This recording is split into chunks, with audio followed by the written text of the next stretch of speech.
لوگ اچھا مشورہ دیتے ہیں۔ اللہ رب العزت نے صرف ہم سے اتنی بات کہی ہے کہ تم نیک لوگوں کے ساتھ ہو جاؤ، سچوں کے ساتھ ہو جاؤ، صرف اتنی بات کہی ہے، لیکن اگر اس بات کی حقیقت دیکھی جائے تو بہت بڑی ہے۔ نیک لوگوں کے ساتھ ہم رہیں گے، سچوں کے ساتھ رہیں گے تو ہمیں نہ تو دنیا کا کوئی نقصان ہوگا نہ آخرت کا نقصان۔ ہمیں وہ دنیا کے گھاٹے سے بھی بچائیں گے اور آخرت کے بھی گھاٹے سے بچائیں گے۔ کیوں؟ اس لیے کہ ہمیں کبھی کبھی مشوروں کی بھی ضرورت ہوتی ہے۔ کوئی کام ہم جب پہلی بار کرتے ہیں تو ہمیں مشوروں کی ضرورت ہوتی ہے۔ جو لوگ تجربے کار ہوتے ہیں ان سے تجربہ لیتے ہیں، ہم ان سے پوچھتے ہیں کہ ہم پہلی بار یہ کام کر رہے ہیں، آپ مشورہ دیں کس طرح کریں گے۔ جب آپ اچھے لوگوں کے ساتھ ہوں گے تو دوسروں سے مشورہ نہیں لیں گے، انہیں اچھوں سے مشورہ لیں گے۔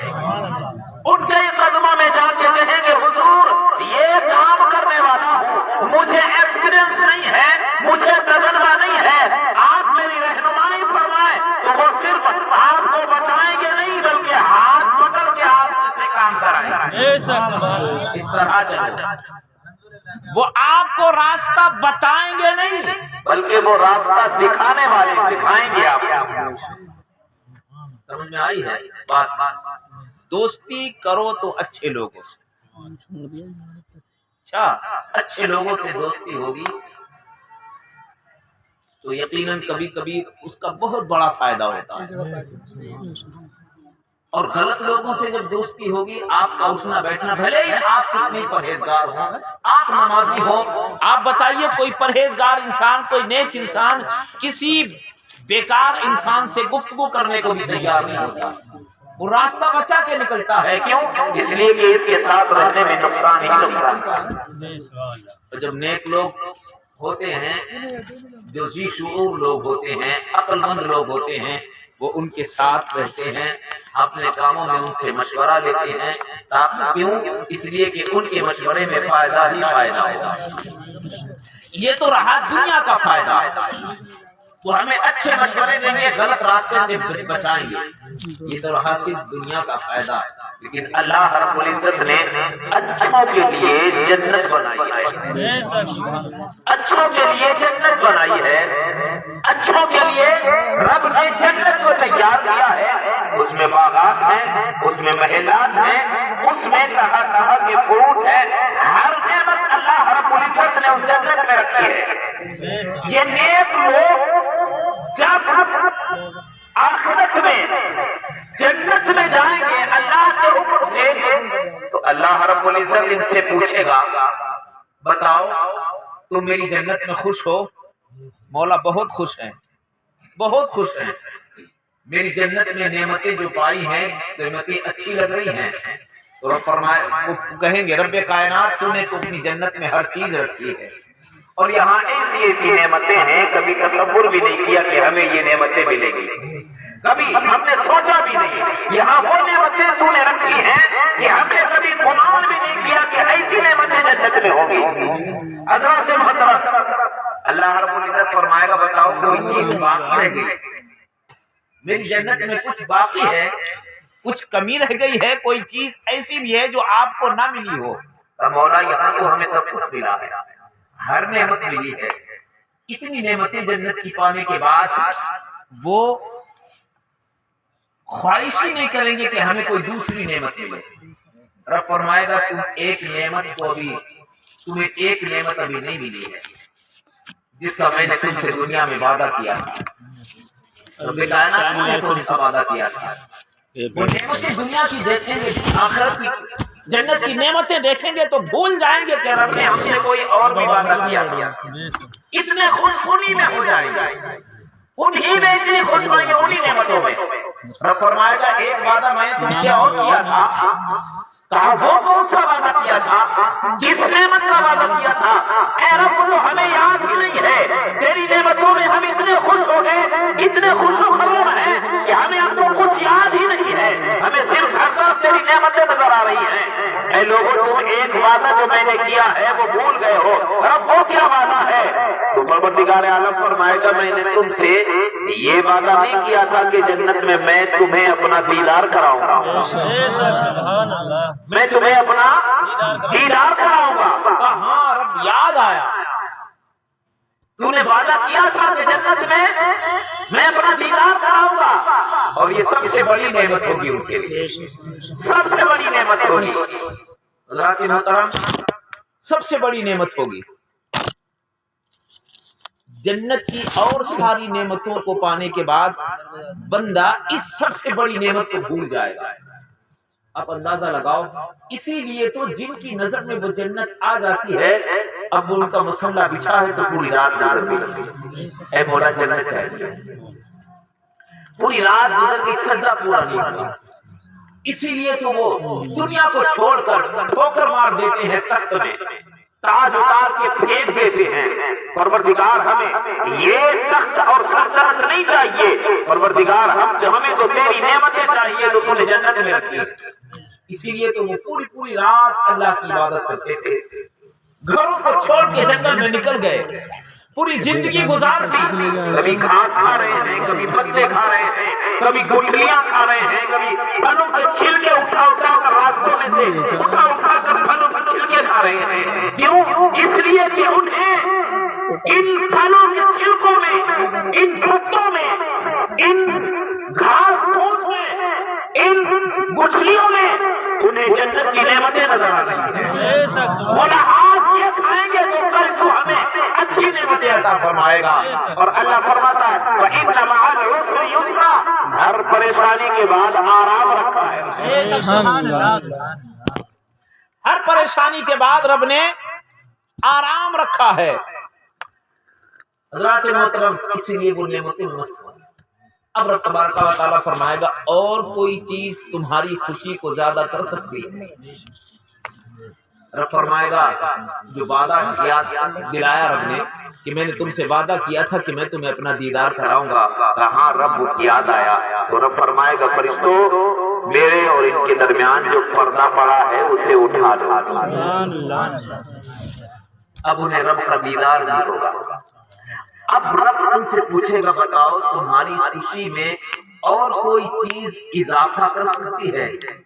اور کسی کام سے، کسی چیز سے تمہاری خوشی اور بڑھ سکتی ہے؟ ہاں پروردگار، ایک معاملہ ہے اگر تو وہ کرے گا تو ہماری خوشی اور بڑھے گی، اور بڑھے گی خوشی۔ کہا وہ کیا؟ اے رب اب ہماری خوشی اور بڑھے گی اگر تو ہمارے چاہنے والوں کو بھی ہمارے ساتھ، اگر تو اپنے ہمارے چاہنے والوں کو جو مجھے چاہتے تھے، دنیا میں مجھ سے محبت کرتے تھے، مجھ سے پیار کرتے تھے، مجھ سے انس رکھتے تھے، الفت رکھتے تھے، رب کائنات تو انہیں بھی ہمارے ساتھ کرتے تو ہماری خوشیاں اور بڑھیں گی۔ اور رب ان کی خوشیوں کے لیے ان کے گناہگار چاہنے والوں کو بھی ان کے ساتھ کرے گا۔ تو ان کے ساتھ رہنے میں دنیا کا بھی فائدہ ہے، ہم نقصان سے بچ بے شک بے شک بے وہ شک۔ ہمیں اچھا راستہ دکھائیں گے، بیٹا یہ کام نہ کرو، اس میں نقصان ہو سکتا ہے، یہ کام کرو اس میں فائدہ ہوگا۔ اور میدان محشر میں ہمیں کیا فائدہ ہوگا؟ جہاں وہ ہوں گے انہی کے ساتھ ان کے پیچھے پیچھے ان کے غلام۔ رب تبارک و تعالی ہمیں ان کی غلامی قبول فرمائے۔ حضرات محترم، اللہ رب العزت نے ساری کائنات کو پیدا فرمایا، ساری کائنات میں اللہ رب العزت نے سب سے بلند مرتبہ نبیوں کا رکھا ہے، نبیوں کا رکھا ہے۔ اب جب آخری نبی ہمارے آقا تشریف لائے تو نبوت کا دروازہ بند کر دیا۔ ہدایت پہلے بھی دی جا رہی تھی نبیوں کے زمانے میں، نبی کیوں آتے؟ ہدایت کے لیے، ہمیں غلط راستے سے بچا کر سیدھا راستہ دکھانے کے لیے آتے ہیں۔ لیکن جب ہمارے آقا تشریف لائے تو نبوت کا دروازہ بند کر دیا گیا کہ اب کوئی نبی نہیں آئے گا، لیکن ہدایت قیامت تک جاری رہے گی، ہدایت دینے والے لوگ قیامت تک رہیں گے۔ پروردگار وہ کیسے کہ اب رب تبارک و تعالیٰ فرماتا ہے کہ اب میں نبیوں کی جگہ علماء کو بھیجوں گا اور ولیوں کو بھیجوں گا، وہ تمہیں ہدایت کا راستہ دکھائیں گے، وہ تمہیں اچھی اچھی باتیں بتائیں گے، وہ تمہیں تمہارا دین سکھائیں گے، وہ تمہیں غلط راستہ راستے سے بچانے کی کوشش کریں گے اور اچھا راستہ تمہیں دکھانے کی کوشش کریں گے. وہ تمہاری رہنمائی دنیا میں بھی کریں گے اور آخرت میں بھی کریں گے. اللہ رب العزت نے ان ولیوں کی جماعت میں سب سے بلند مرتبہ سیدنا غوث اعظم کو عطا فرمایا. سبحان اللہ. بلند مرتبہ آپ کو عطا فرمایا ہے. آپ کو اللہ رب العزت نے مادر ذات ولی بنایا ہے. سبحان اللہ. آپ پیدا ہوئے اس وقت ہی ولی تھے, پیدا ہونے سے پہلے بھی ولی تھے. سرکار غوث اعظم رضی اللہ تعالی عنہ کے تعلق سے یہ آیا ہے, اللہ رب العزت نے جب اپنے نبی کو بھیجا تو مہر نبوت لگا کے بھیجا, پیٹھ پہ آپ کی مہر لگی ہوئی. اب نبوت کا دروازہ بند کر دیا گیا, سیل کر دیا دروازہ نبوت کا, کہ اب کوئی نبی نہیں آئے گا. حضرات محترم, نبی کریم صلی اللہ علیہ وسلم آخری نبی, نبیوں کا سردار آتا ہے تو ان کی پشت پر مہر نبوت لگی ہے اور یہ ولیوں کا سردار غوث اعظم آتا ہے, ان کی پشت پر نبی کے قدم کی مہر لگی ہے. ان کی پشت پر نبی کے قدم کی مہر لگی ہے. یہ قدم سب کو اکٹھا پیدا فرمایا, روحوں کو, سب کی روحوں کو اکٹھا پیدا فرمایا. اسے کہتے عالم ارواح. جو لوگ دنیا میں آنے والے ہیں وہ اس وقت عالم ارواح میں ہے, یعنی روحوں کی زمانے میں, روحوں کی دنیا میں ہے وہ اس وقت.